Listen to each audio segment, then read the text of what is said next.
Hello, and welcome to this live social featuring Alexis Collum, president of the University of Central Florida's Student Activist Club Knights for Animal Rights. We're so happy to have Alexis with us today, and we're so excited that you're here joining us on this live social.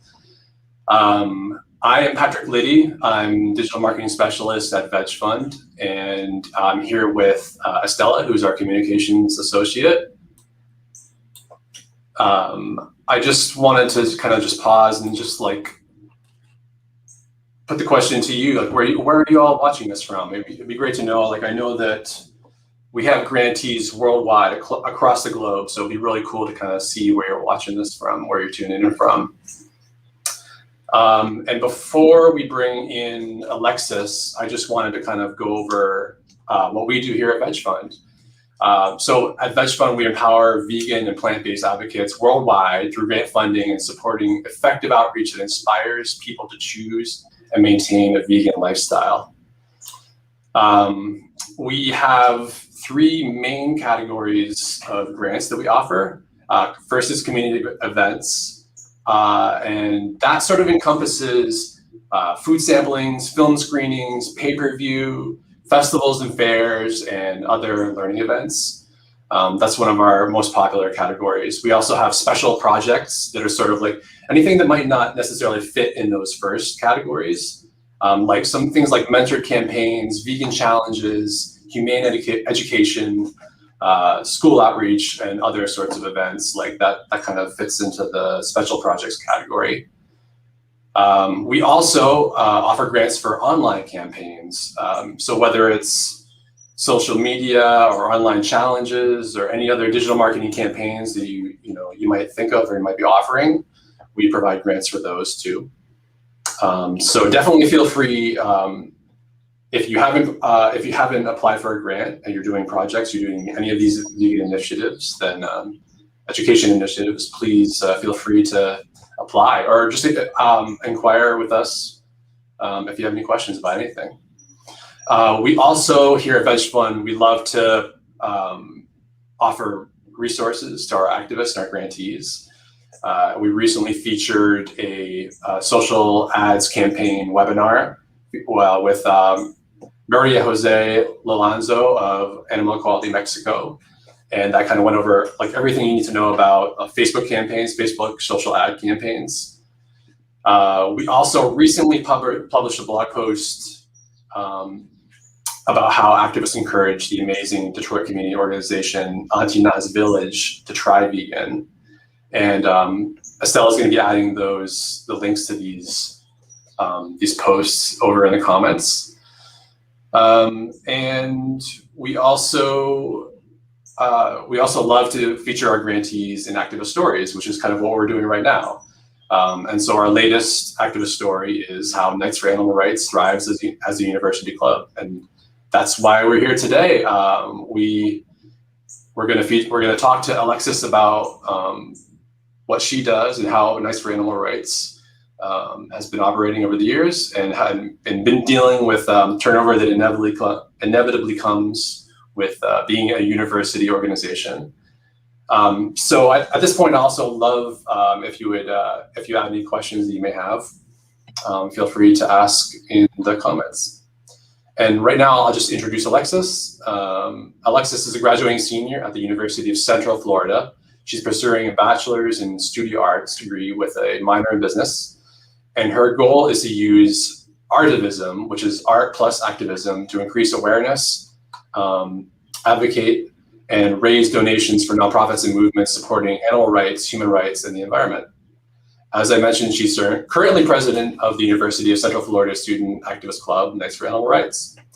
And without any further ado, I will add Alexis to the stream and we'll get started. Hey, thank you so much for having me. It's a pleasure to be here. Hi, welcome. Welcome. Yeah. I'm excited because I have to say I really enjoyed learning about what you're doing at UCF with Knights for Animal Rights and putting together the story. So I can't wait for people to learn as well today at this stream.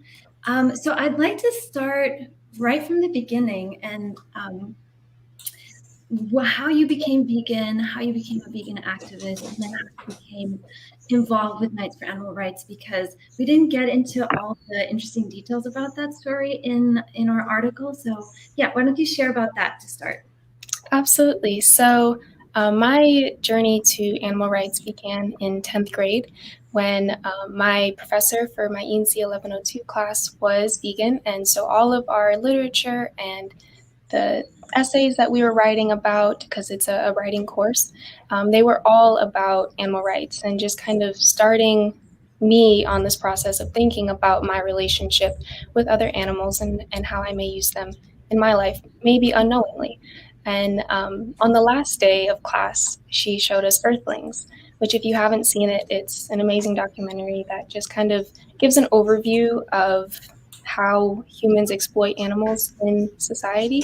And that movie really spurred me on to, deciding that I wanted to follow a plant-based diet and lifestyle because I didn't personally want to cause any more harm to animals.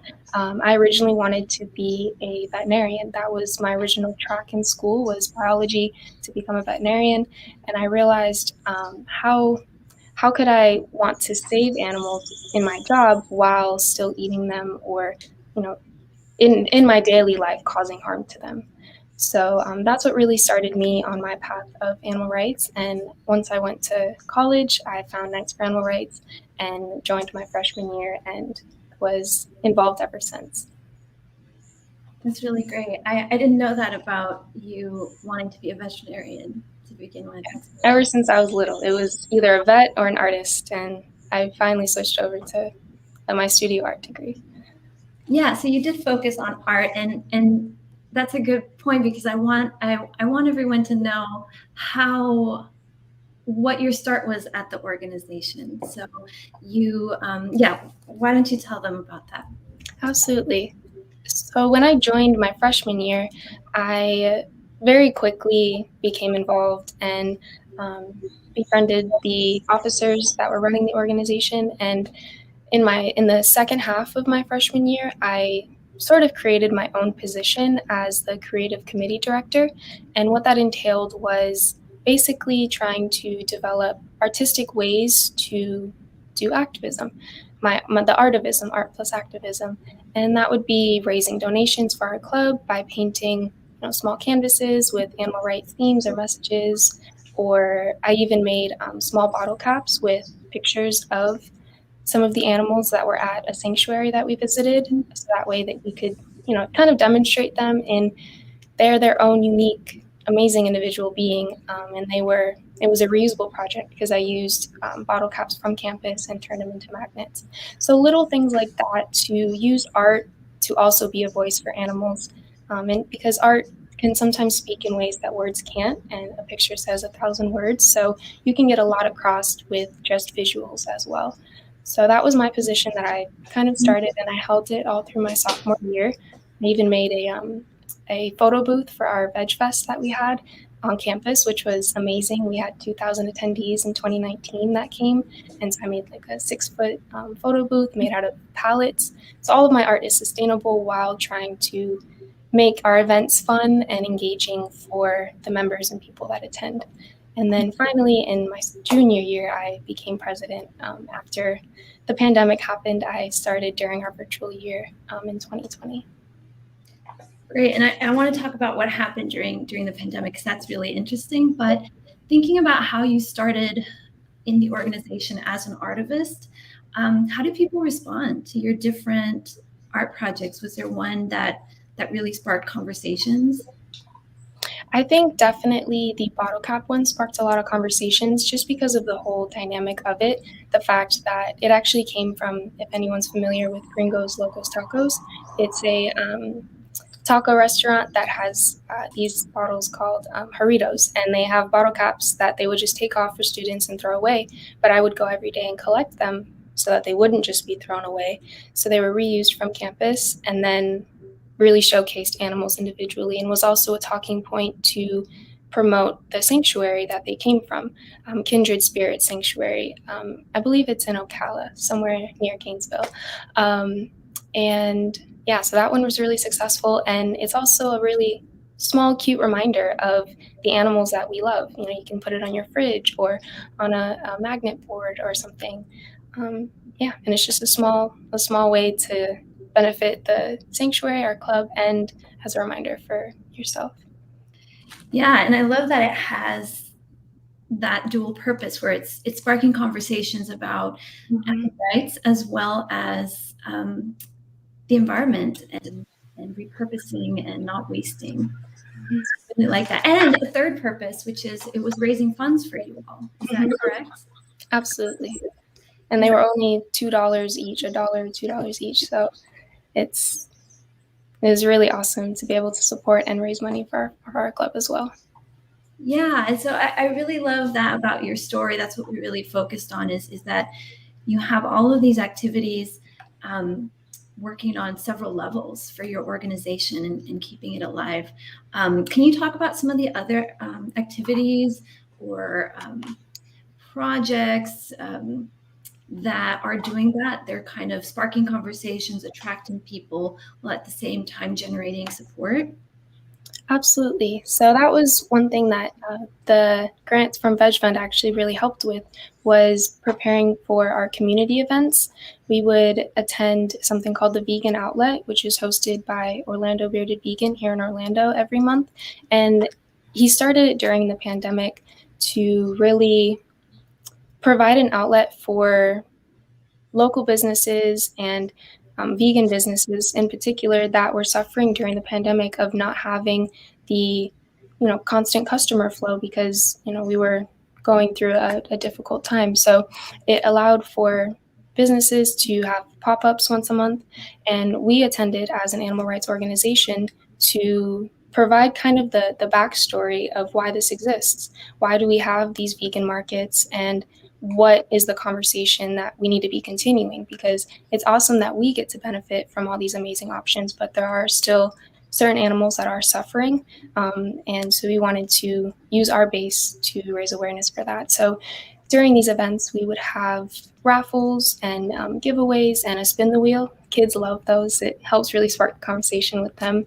And we would purchase small vegan goodies or products from other vendors, so also supporting the local businesses that were attending the markets. And we would put them in a raffle, so that way when people came to our table, they could, for any donation that they wanted to or felt comfortable with, they could donate to get a ticket for the raffle and then be selected at the end. So it generated the excitement of wanting to get all of the goodies that were in there from all these different places.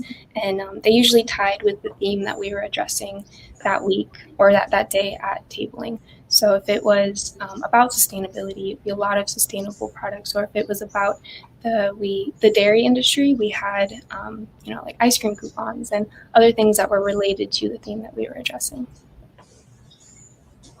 Yeah.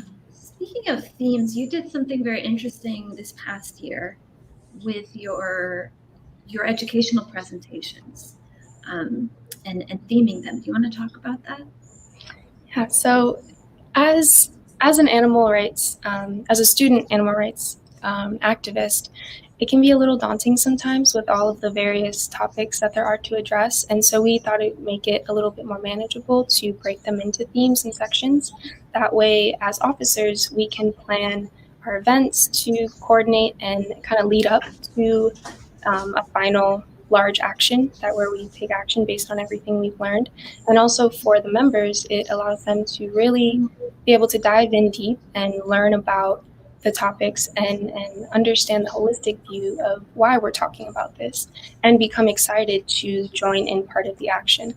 And they feel knowledgeable about what they're taking part of and protesting. So we would, for example, we just recently finished our dairy theme where we were talking about the dairy industry, and there's a lot of factors that go into that.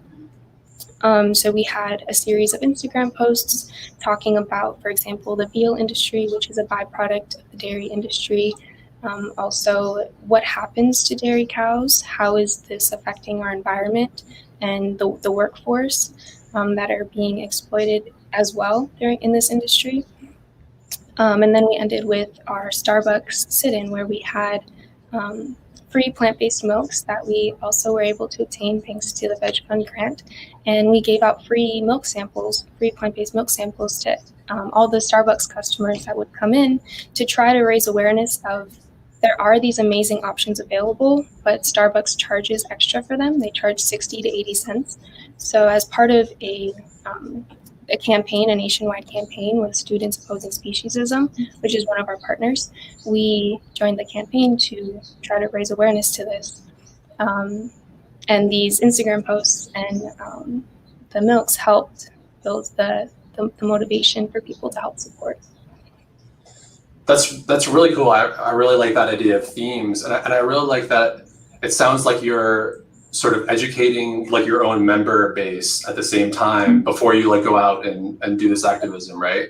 Absolutely. And I think that's really cool. And I wonder if other organizations do that kind of thing, like sort of internally educate themselves, like as a group, based on something like that, like a theme. I think it's a really good idea. Yeah, because it helps with, if anyone has any questions while we're protesting or at events, then our members feel confident to respond to them and be present. They want to come and support because they know what's going on and they have something to say about it. So I think exactly. It's a great tool to use if anyone doesn't already. Yeah, definitely. And I've been to so many events and been part of organizations, and I don't think we've ever done that. It's like kind of on you as the activist to, be aware of things and sort of educate yourself, I think, a lot of the time. I think as activists, a lot of us want to do that anyway, and we do. And you always have to stay constantly updated because new things are coming up and things are shifting. So it's constantly a learning and educating process for sure. Definitely. Yeah, and you create such a positive environment among your members that I think spreads to the public as well. Because am I remembering correctly that the Starbucks people or maybe employees were like really happy to have you? Can you talk a little bit about how you created that positive relationship with the organization you're protesting? Because I love that.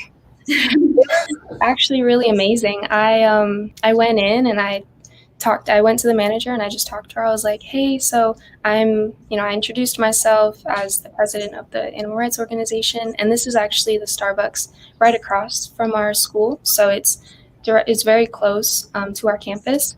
And once I told her that we were interested in having a protest to talk about the surcharge on plant-based milks at Starbucks, she was super excited. She was like, I love that you guys are having a protest, and I love that you guys are out here speaking up for what you believe in. You're more than welcome to sit inside because it was really hot. It's really hot here in Florida. And so especially with the milks, we had brought a cooler, but thank goodness we didn't even have to use it as much because she allowed us to sit inside. The only rule was that we couldn't outwardly approach customers because Starbucks has a third-party rule where they can't remove you from the space as long as you're not disturbing anybody. So anyone that wanted to come up to us was more than welcome to, and we made that space very inviting with the plant-based milks. We had 4 different options to cater to if anyone had any allergies, or maybe you want to try chocolate milk, or you don't like your milk sweetened, so we had the original. We tried to have the whole variety so that way people were willing to try. And we also had Oreos to go with the milk to try to make it fun and exciting, especially for kids as well. So what did people say to you who maybe came up, were curious? What were those conversations like? They were very supportive. A lot of, I would say most, if not all of everyone that we spoke to had already at least tried plant-based milks before. And most of them use it in their own personal daily practice. And so it wasn't a new conversation that we were proposing, which was really awesome to hear that they were already in support and agreeing with the fact that we were out there. And then it was pretty easy to be like, hey, can you just text this number and help us sign a petition to urge Starbucks to end the surcharge because it's not inclusive for people that want to try plant-based milks but maybe don't have the financial means to pay that extra 80 cents every single time. And also if Starbucks is trying to be more sustainable and they offer a 10-cent discount if you bring a reusable cup, why would they charge extra for plant-based milks, which when we know they're more sustainable? So all of these talking points, which were part of our educational lead up, helped during our outreach, because then it's quick to kind of list off these very big important topics, and people are like, wow, you're right. I'm definitely going to sign up, because this doesn't make any sense to upcharge for something that we know is sustainable and ethical. Right, which that leads very nicely into the topic of Default Veg as a concept and as an organization who you partner with. So do you want to talk a little bit about that? Absolutely. Default Veg is an amazing and I think kind of a radical philosophical shift in kind of just how we look at food.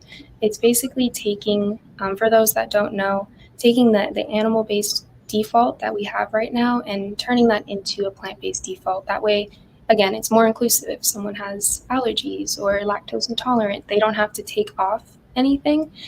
It's just if someone wants it, they can add it, and that's totally cool.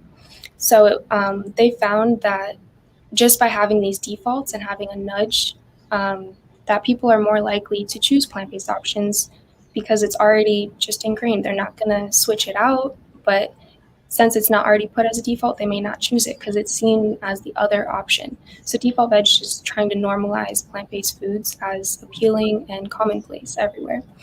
And that's kind of what we're trying to do, like you mentioned with Starbucks, of why is dairy milk from cows the default, and we have 4 other options of plant-based milks, and none of them are considered a default.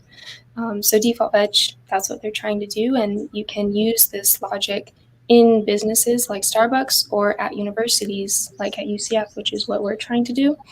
So we have 2 Default Veg ambassadors that are going to work with our officers and all of the members on the students on campus and members in our club to reach out to their respective departments, their other RSOs and student organizations, to propose this idea to them and see if they would want to adopt it in their own department or their own organization to just have plant-based defaults and make this a widespread thing across our entire campus. Yeah, and how are those conversations going? What has been the reception to that concept on campus? It's actually been very, very positive. All of the students that we talk to are in support for having more plant-based options. There's really no reason not to, since it doesn't exclude anybody.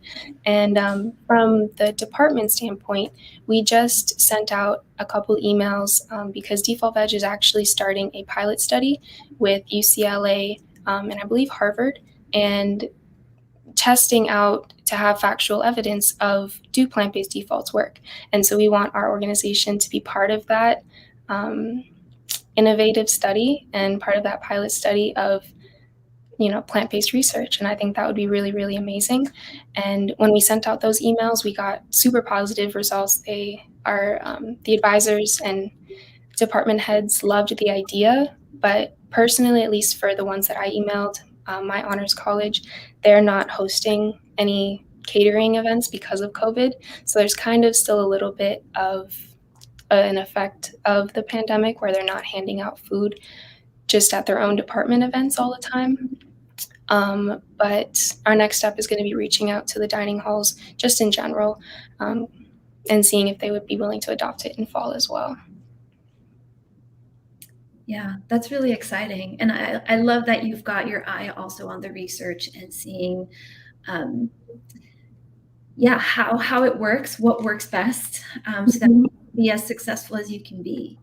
Mm-hmm. Is there anything else that you might be tracking in your activities that help you kind of get a picture of your success? So maybe it's those little spin the wheel sales or your bottle caps or feedback that you're documenting, that you comments you received. Is there anything like that?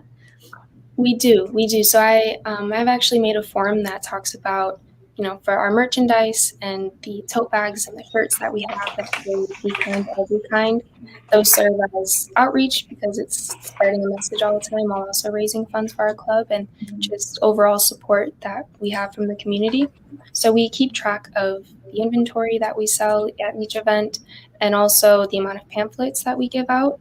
We have I created one for our club specifically because I realized, we're passing out all this information and these flyers about, how to go vegan and what's, wrong with keeping animals in captivity for entertainment and all these animal rights things, but not necessarily how to get involved with us to make these changes happen.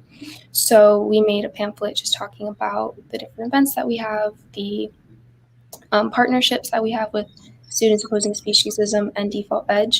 And this really, really helped us see how many people were interested, especially at these community events where it's very easy to kind of lose track because there may be a couple people at the tent that walk away. So just keeping a tally mark of this is how many people took a flyer and were interested in our club to learn more and to take it and, move forward with it, was a huge way that we were keeping track of like our outreach, as well as on Instagram. If especially for the posts that we're doing informational based things, we love to see if people are sharing and saving that because it shows that they're either using it for future reference for themselves or they're sharing it with others, which is exactly what we'd like to see to help spread the message. Yeah, that's really great that you have a variety of ways that you're saying, because it's not always one method of evaluation doesn't always tell the whole story. So it's good to be looking at all these things that you're doing. Absolutely. Especially with the virtualism that we have to have some way of virtually quantifying our impact on the community as well. That's right. Yeah, so let's talk about that next, because you learned some lessons during the COVID year. Yes. As every vegan activist did, to virtual platforms and virtual what do you call them? Well, it left my mind, but yeah, you switched to all these virtual platforms, and so what was that like, and what did you learn from that experience?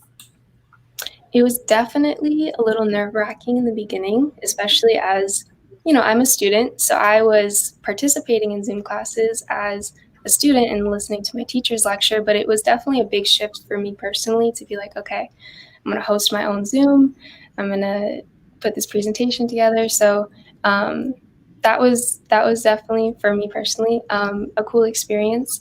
And even for the club in general, we learned that virtual activism opens up a whole new world of people that can benefit from what we are sharing.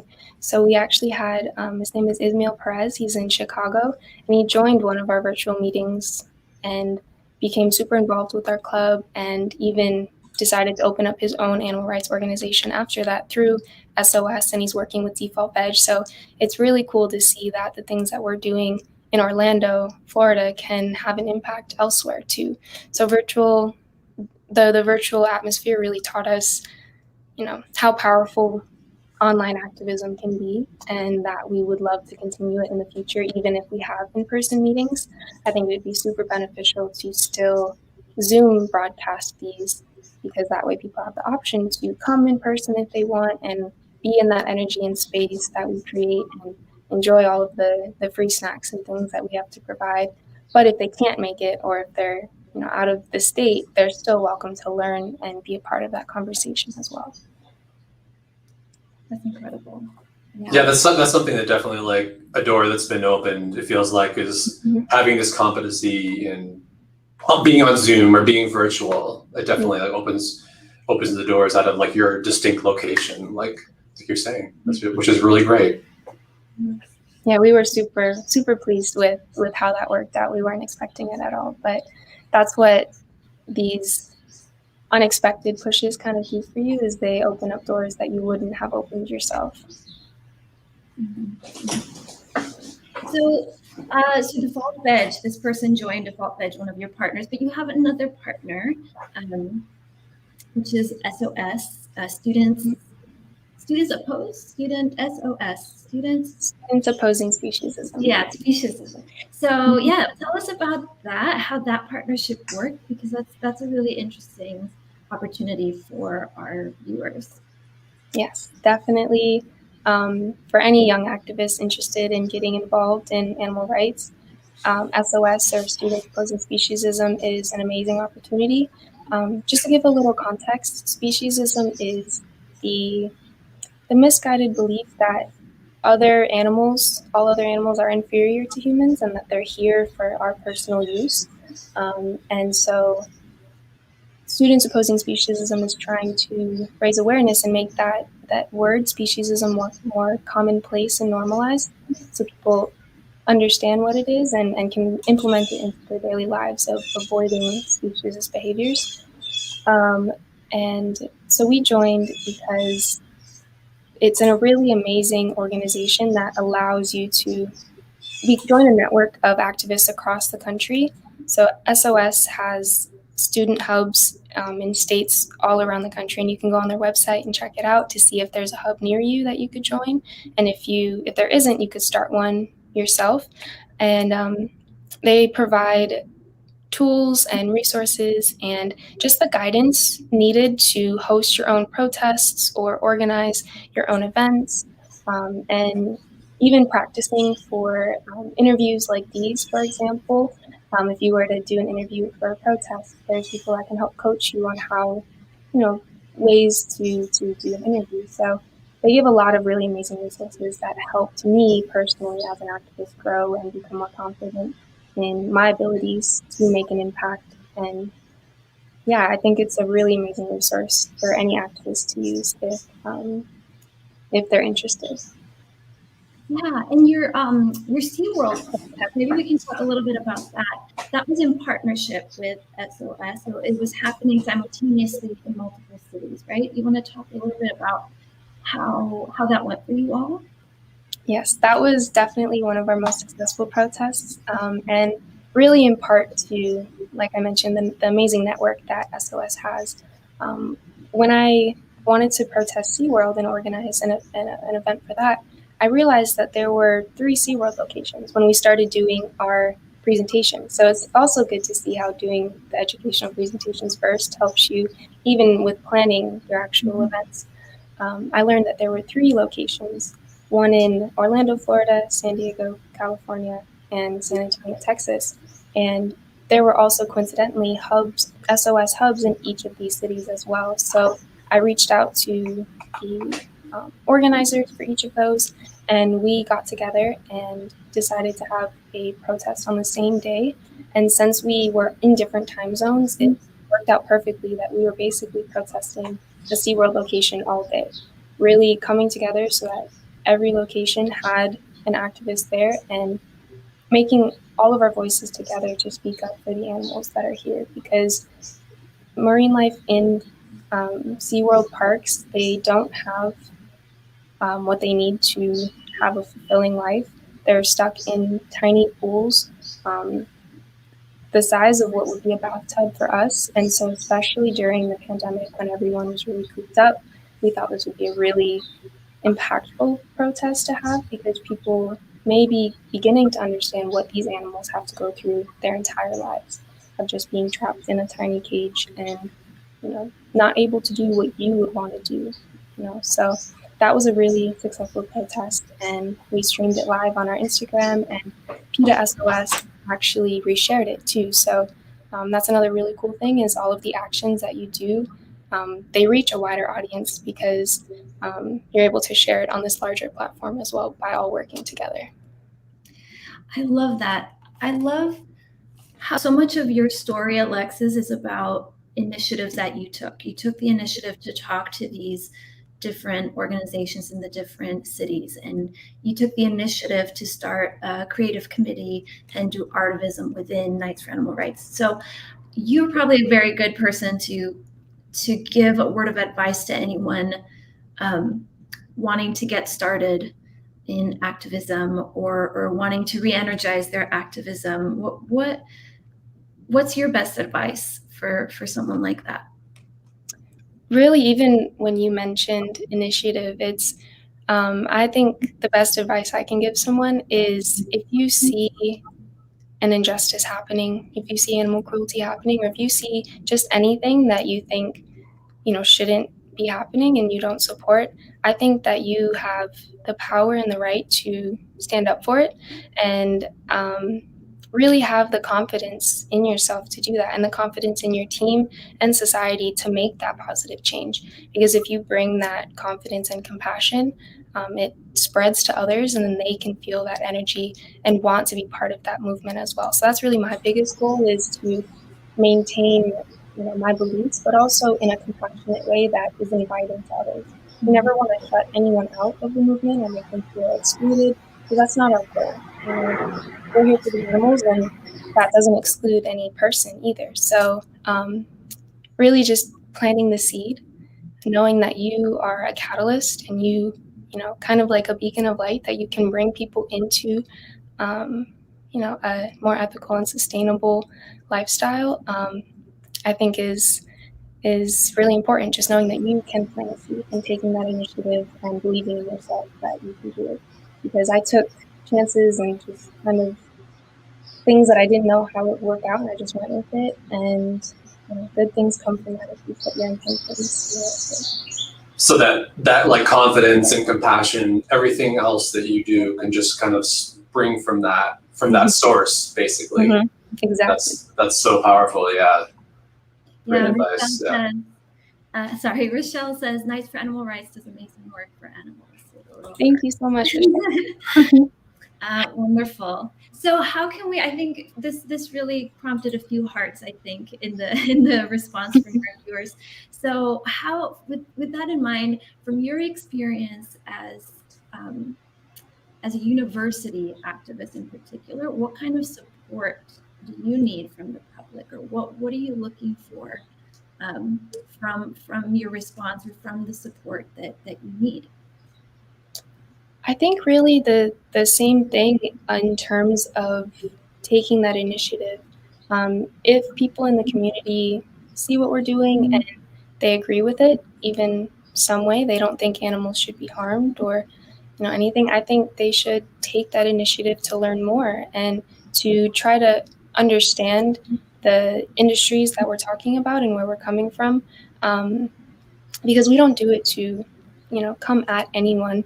We're doing it to help the animals. So if people in the community understand that and support that, I would love that they take initiative to join in our protests. We're, as an organization, UCF, Knights for Animal Rights, we are open to anyone in the public. You don't have to be a member of our club or even a student or affiliated with UCF. You could just be anyone in the community and come to our events, because we're so open about everyone being a part of this movement. So if for anyone in the community, if you see something, just go for it. You see a protest or anything that you think you could have an impact in, go for it, because you can do it. Yeah, Riley says, thank you for being an advocate for the animals.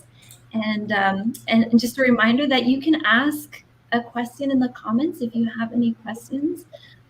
I'm getting ready to, because I'm not seeing any questions. Patrick, maybe you can help me out if there are any I missed. But in the meantime, is there anything that, Alexis, we didn't talk about that you wanted to talk about, or anything you want to say here?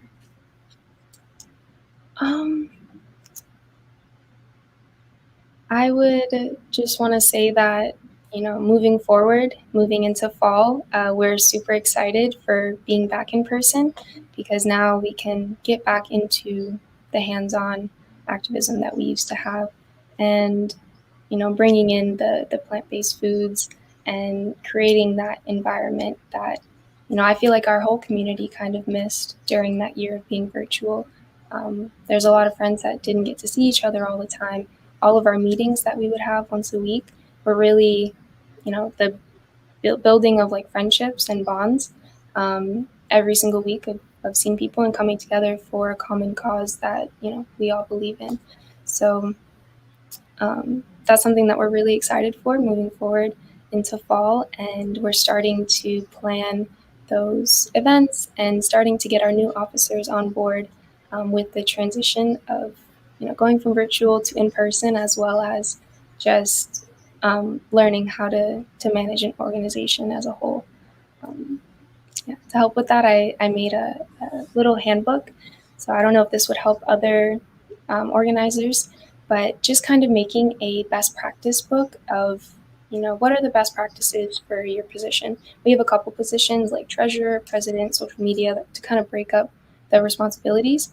And so with each of these, there are, things that can help someone who's never done the position before, and also just continuing our contacts. So if we have a contact with an organization or a nonprofit, making sure that the new officers are aware of that and can continue it, so that they don't think that they have to start something new all the time by themselves, and also just maintaining and building upon what we've done in the past, I think is really important for continuing that long-term advocacy within an organization, is really making that line of succession really smooth, so that way everyone feels confident once they're taking on their role. That's so smart, and that's the focus. That's one of the focuses of our activist story. Is we loved what you were doing. We were curious how student groups manage that quick turnover, because there's graduation every single year, so you have to plan ahead for that. It is so well. Yeah, so if you're watching and you have a university group, you're in a student group, or you just have a group where there's a lot of turnover, then there's a lot you can learn from Knights for Animal Rights and how they're doing it. In our story. So we have a question and a comment here. Rochelle says, what's one thing you want every student activist to know? I want every student activist to know that your voice matters and has an impact, and that you have the power to make a change. Because I feel like sometimes we feel like we're just students or just little people on this planet, but we really can have such a huge impact, especially the energy you bring, like I said. So just knowing that you can plant a seed and having that confidence in you, I think is, even just the seed for you to start growing and becoming an even more amazing activist every day.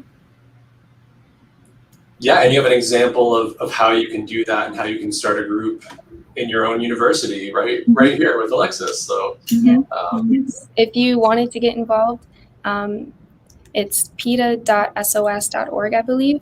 But you can go and see if there are any SOS hubs in your area that you can join to and become active right away. Great. And then comments here from Cirrus. Says, thanks for all of your hard work for animals. Thank you so much. Wonderful. Well, Patrick, did I miss anything? Is there something you want to ask Alexis as we're wrapping up? I don't think so. I think we covered a lot. I think it was really great. It was fantastic having you with us, Alexis, and I really appreciate you being here. Yeah, Estella, is that it? Should we wrap it up? I think we covered it all. Thanks everyone for being here, and thank you, Alexis. I really enjoyed this conversation. Yes, thank you guys so much for having me. It was such an honor, and I love being able to share what I'm passionate about with others that are passionate as well. Awesome. And hope that some of these help other students as well in wherever they are in life. Yeah, definitely.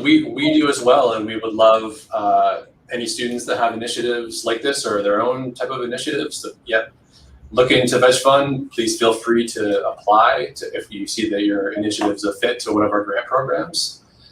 And I just want to note also that before we leave, I just added a survey in the comments there. So if anybody has any feedback they'd like to share with us about this type of event, it'll be wonderful for us to receive that feedback. So please do check that. It's a quick survey, just a few questions.